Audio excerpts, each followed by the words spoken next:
जय जगन्नाथ पिलामाने आम चैनल को आपण मानक स्वागत।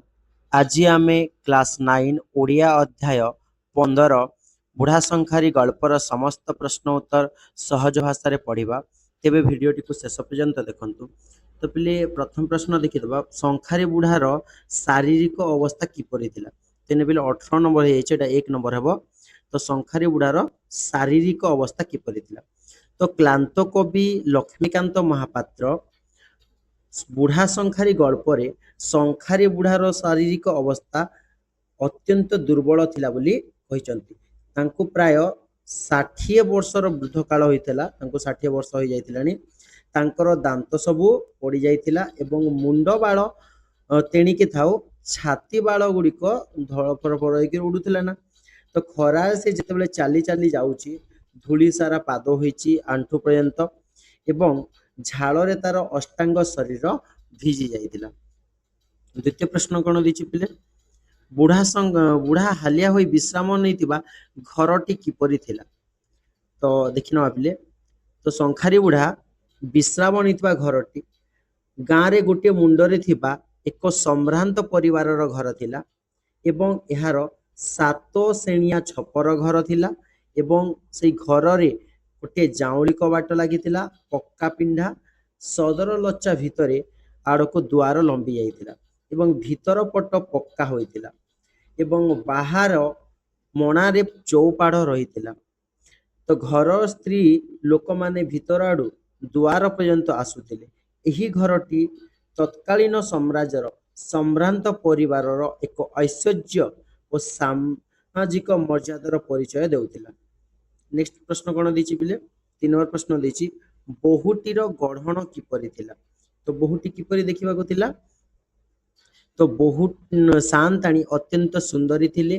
तांकर मुह गोल एवं सुंदर थिले। से देह चंपा फूल परी गोरा थिला। लाल तहिरे तांकर मयूरकंठी कस्ता और सौंदर्य को आहुरी बढ़ाई देउतिला। तेणु बुढ़ा ताकू देखि कोन निर्वाक हो जाइतिला बा आश्चर्य हो जाइतिला। एक दृष्टि रे से चाहि रहितिला।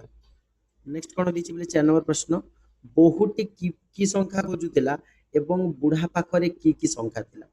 बहु शांताणी आसमान तारा संख्या खोजुतिले किंतु बुढ़ा पाखरे आसमान तारा संख्या नथिला। बुढ़ा पाखरे रंग झिलिरी बौल फुलिया बिछामालिया एटा हिजो चून टीपी एई बोली प्रभृति संख्या थिला। से परे आसमान तारा संख्या आनी देबो बोली तांको कहिथिले। बहुटी प्रथमे संख्या पिंधिबाको हाथ बढ़ाई नथिला काहेकि। तो प्रथमे कोन होला जे बहु शांताणी टिके लज्जाशीला थिले जे कौनसी महिला भी कोन हठात कोन कौनसी व्यक्ति को तार हाथ दे दे पारिबो कि। तेणु संखारी बुढ़ा बाहर लोक होइतिबारु से ता सामना रे हाथ बढ़ाइबा पई कोन होला संकोच करिथिला। तो ओडिया घरर बो भाबरे लज्जा एवं शालीनता निजर भूषण अटे। तो ओडिया माने कोन लज्जा ही तांकर कोन गोटे वस्त्र भली। तो सेति पई से माने से प्रथमे हाथ बढ़ाई नथिले। बहुटी हाथ न देखाइबारु बुढ़ा कोन कहितिला। तो बहुटी जेतेबेले हाथ देखाइला नाही तो बुढ़ा संखारी बुढ़ा स्नेहरे कहिला माँ मते लाज करूछु मु परा तोर पुओ हेबी। तो माँ कोन पुओ को माँ कोन लाज करे। एही कथारे बुढ़ार वात्सल्य स्नेह एवं ममता प्रकाश पाइथिला। 7 नंबर प्रश्न देछि बिले बहुर हाथ देखि संखारी बुढ़ा मनरे कोन प्रतिक्रिया सृष्टि होला बिले। तो बहुर कमल एवं सुंदर हाथ देखि संखारी बुढ़ा अभिभूत बा टिके आश्चर्य ही पड़िला एवं से भाबिला एई हाथ कोन मनीष तयारी करिछि कि कौनसी ठाकुर गढ़िछन्ति। मोर एई रुक्ष एवं मलिन हाथ से हाथ को धरिले धरिबाको साहस पुरु नाही। तेणु अत्यंत सावधानर सहित से संख्या पिंधाइबाको चेष्टा कला। हुएत से संख्याटी ताहा माँ हाथ जेमिति भांगी न जाए एवं ताहा जेतेबेले से संख्या पिंधौताए बुढ़ार मन आनंद एवं तृप्ति रे भरि उठिथिला। नेक्स्ट प्रश्न देछि 8 नंबर प्रश्न संखारी बुढ़ा प्रथमे बहु हाथ रे संख्या पिंधाइबाको भरसी पारु नथिला काहेकि। तो घटना कोन होइतिला जे बहुर हाथ अत्यंत कोमल एवं सुंदर थिला। ତ ଶଙ୍ଖାରି ବୁଢ଼ା ଭୟ କରୁଥିଲା ଯେ ନିଜର ସେଇ ରୁକ୍ଷ ହାତରେ ଧରିଲେ ତା ହାତ କଟି ଯାଇପାରେ, କାରଣ ବୁଢ଼ାର ହାତ କଣ ରୁକ୍ଷ ଥିଲା, କିମ୍ବା ତା ସେଇ ବୋହୂଟିର ହାତରେ ଆଘାତ ଲାଗି ଯାଇପାରେ। ସେଥିପାଇଁ ପ୍ରଥମେ ଶଙ୍ଖା ପିନ୍ଧାଇବା ପାଇଁ ସେ ଭରସି ପାରୁନଥିଲା ଏବଂ ସେ ଶେଷରେ ବହୁତ ସାବଧାନର ସହିତ ସହିତ ସେ ଶଙ୍ଖା ପିନ୍ଧେଇ ଦେଇଥିଲା। ନେକ୍ସଟ ଦେଖିବା 9 ନମ୍ବର ପ୍ରଶ୍ନ କଣ ଦେଇଛି ପିଲେ, ବୁଢ଼ା ତାର ଜୀବନର ସମସ୍ତ ସୁଖ ଏବଂ ତୃପ୍ତି କେତେବେଳେ ପାଇଲା? ତ ଯେତେବେଳେ ବହୁ ସାନ୍ତାଣୀର ସେଇ ସୁନ୍ଦର ହାତକୁ ଧରି ସାବଧାନର ସହିତ ଶଙ୍ଖା ଖଞ୍ଜୁଥିବା ବେଳେ ବୁଢ଼ା ତା ହାତର ସେଇ କୋମଳ ସ୍ପର୍ଶ ପାଇଥିଲା, ସେ ସମୟରେ ସେ ଅନୁଭବ କରିଥିଲା ଯେ ଜୀବନର ସମସ୍ତ ସୁଖ ଏବଂ ଆନନ୍ଦ ଏବଂ ଆଶା ସେହିଠାରେ ହିଁ ତାର ପରିତୃପ୍ତ ହୋଇଯାଇଥିଲା। ଶଙ୍ଖା ପିନ୍ଧେଇ ସାରି ବୁଢ଼ା ଦାମ ନେଲା ନାହିଁ କାହିଁକି? ବୋହୂର ସୌନ୍ଦର୍ଯ୍ୟ, ସରଳତା ଏବଂ ସ୍ନେହରେ ମୁଗ୍ଧ ହୋଇ ବୁଢ଼ା ତାକୁ ନିଜ ମା ପରି ଭାବିଲା ଏବଂ ନିଜକୁ ତାଙ୍କ ପୁଅ ମନେ କଲା। ସେଥିପାଇଁ ଶାଶୁ ସାଆନ୍ତାଣୀ ଯେତେବେଳେ ଶଙ୍ଖାର ଦାମ ପଚାରିଲା ବେଳେ ସେ କହିଲା ଯେ ପୁଅ କେବେ ମା ଠାରୁ ଦାମ ନିଏ ନାହିଁ। ତ ତାଙ୍କୁ କଣ ସେଇ ବୋହୂଟିକୁ ମା କରିସାରିଥିଲା ନା ବୁଢ଼ା, ତେଣୁ ସେ ଶଙ୍ଖାର ଦାମ ନେଇନଥିଲା। ବୁଢ଼ାଟି ସେଇ ଗାଁକୁ 2-3 ଦିନରେ ଥରକୁ ଥର କାହିଁକି ଆସୁଥାଏ ବୋଲି? ତ ଦେଖିବା ଯେ ବହୁ ସାନ୍ତାଣୀର ସୌନ୍ଦର୍ଯ୍ୟ ଏବଂ ସ୍ନେହ ଏବଂ ସେଇ କୋମଳ ବ୍ୟବହାରରେ ଶଙ୍ଖାରି ବୁଢ଼ା ଅତ୍ୟନ୍ତ ମୁଗ୍ଧ ହୋଇଯାଇଥିଲା ଏବଂ ସେ ବୋହୂକୁ ନିଜ ମା ପରି ଭାବୁଥିଲା ଏବଂ ତାଙ୍କୁ ଟିକେ ଦେଖିବା ପାଇଁ ଏବଂ ତାଙ୍କ ସହ କଥା ହେବା ପାଇଁ ସେ ଶଙ୍ଖା ବିକ୍ରିର ବାହାନା ଏବଂ 2-3 ଦିନରେ ସେଇ ଥରେ ସେଇ ଗାଁକୁ ଯାଇକି ବୁଲି ଆସୁଥିଲା। ନଚେତ୍ କଣ 2-3 ଦିନରେ କଣ ଶଙ୍ଖା କଣ ଘରେ କଣ ଖାଇବା ଜିନିଷ କି ଯେ ଶଙ୍ଖା ସବୁବେଳେ ବ୍ୟବହାର କରିବେ? ତ ସେ ତା ମାକୁ ଦେଖିବା ପାଇଁ ସେ 2-3 ଦିନରେ ଥରେ ଦେଖିବାକୁ ଯାଉଥିଲା ସେଇ ଗାଁ। ନେକ୍ସଟ ପ୍ରଶ୍ନ ଦେଇଛି ପିଲା, ଆସମାନ ତାରା ଶଙ୍ଖା ବୁଢ଼ା କି ପରିସ୍ଥିତିରେ ଏବଂ କିପରି ତିଆରି କରିଥିଲା?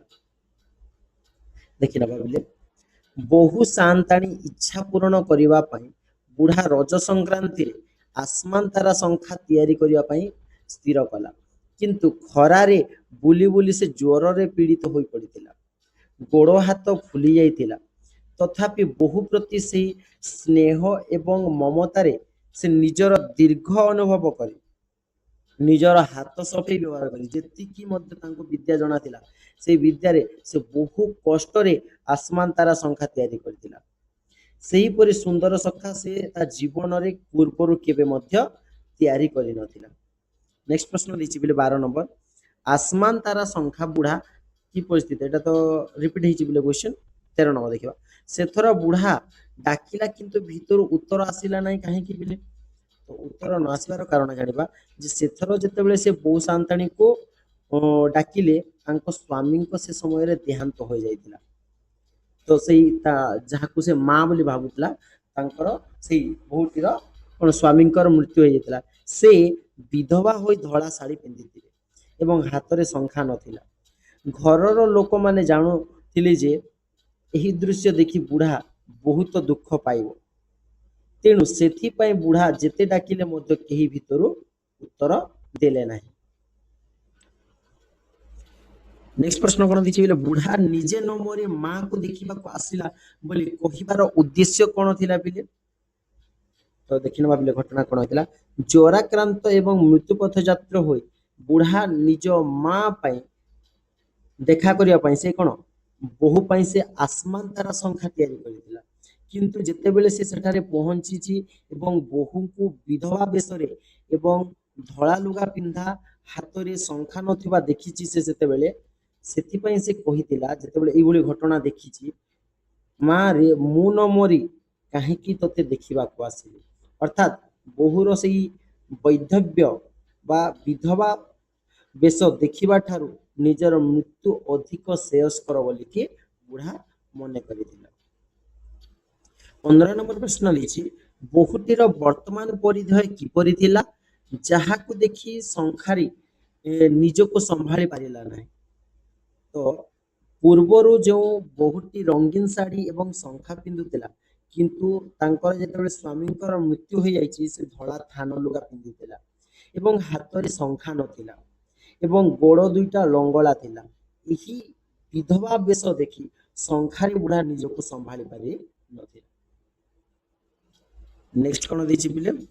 ନେକ୍ସଟ ଦେଇଛି ବୁଢ଼ା ଆଣିଥିବା ଶଙ୍ଖା କାନ୍ଦି କାନ୍ଦି ବାହାରେ ଚୁନା କରିଦେଲା କାହିଁକି?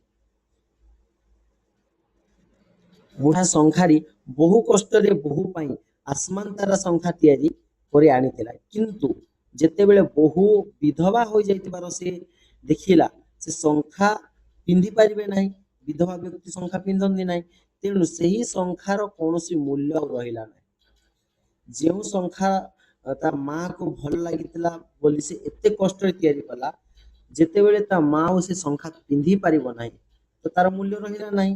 ତେଣୁ ଏଇ ଗଭୀର ଦୁଃଖ ଏବଂ ମମତାରେ ବୁଢ଼ା କାନ୍ଦି କାନ୍ଦି ଶଙ୍ଖାକୁ ବାହାରେ ପଚାଡ଼ି ଚୂନ କରିଦେଲା। ତ ପିଲେ ଏ ଭିଡ଼ିଓଟି ଯଦି ଆପଣମାନଙ୍କୁ ଭଲ ଲାଗିଥାଏ ଚ୍ୟାନେଲଟିକୁ ଲାଇକ୍, ସେୟାର ଏବଂ ସବସ୍କ୍ରାଇବ କରନ୍ତୁ। ଧନ୍ୟବାଦ। ଜୟ ଜଗନ୍ନାଥ।